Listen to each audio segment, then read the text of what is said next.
Hello everyone. With the YouTube change, I'm gonna show you guys how you do to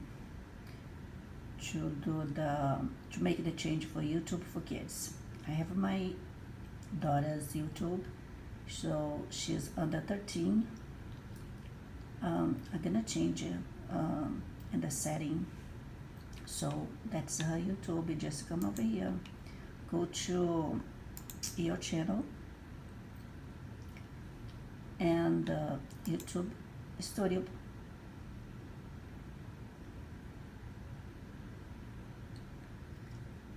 and you come here on the left side setting and click here in channel and advanced setting, and you click the first one here, yes, set these channels for kids, always upload content that's for kids, and then you just save.